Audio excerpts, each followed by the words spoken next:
Hello बच्चों, चलिए प्रश्न देखते हैं। नीचे दी गई 4 ग्रंथियों में उनके साथ दी गई व्याख्या से सुमेलित कौन उनके साथ दी गई व्याख्या से सुमेलित है? थायराइड छोटे बच्चों में अति सक्रियता के कारण क्रेटिनिज्म होता है। थाइमस यौनारंभ के पश्चात अपक्षय आरंभ हो जाता है।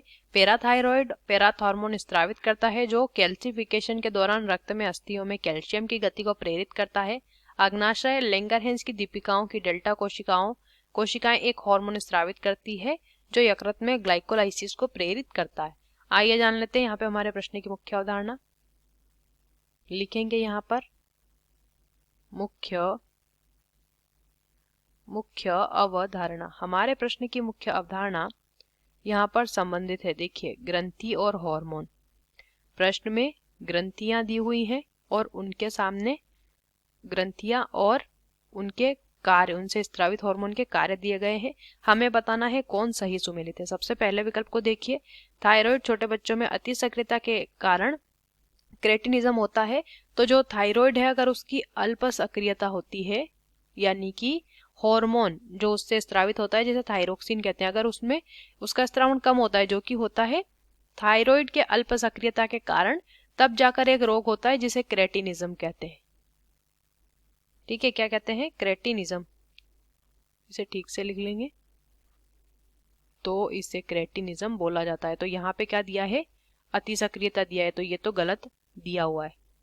दूसरा कथन दे रखा है कि जो थाइमस ग्रंथि होती है, जो थाइमस, वो यौवनारंभ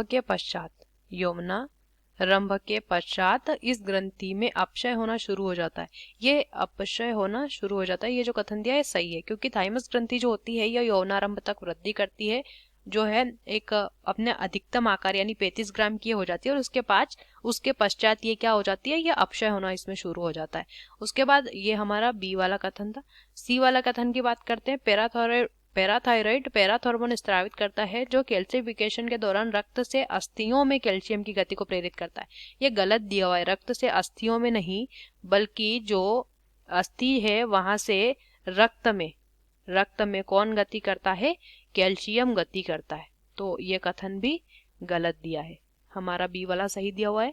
डी वाले को देखिए, अग्नाशय लैंगरहैंस की दीपिकाओं की डेल्टा कोशिकाएं एक हार्मोन स्रावित करती हैं जो यकृत में ग्लाइकोलाइसिस को प्रेरित करता है। देखिए, लैंगरहैंस की दीपिकाएं जो है, लैंगरहैंस की दीपिकाओं से जो यकृत में जो हार्मोन ग्लाइकोलाइसिस को प्रेरित करता है, वो हार्मोन यहाँ पर किसके द्वारा स्रावित होता है? वो लैंगरहैंस की दीपिकाओं की बीटा कोशिका इस प्रकार से बीटा कोशिका द्वारा स्रावित किया जाता है, जिसे इंसुलिन हार्मोन कहते हैं। तो ये भी गलत दिया है। तो यहाँ पर जो सही कथन दिया हुआ है वो है विकल्प बी। ठीक से इसे लिख लेंगे। वो कौन सा है? वो है विकल्प बी, हमारा तो सही हो जाएगा विकल्प बी। आशा करते हैं आपको इस प्रश्न का उत्तर समझ आया होगा। धन्यवाद।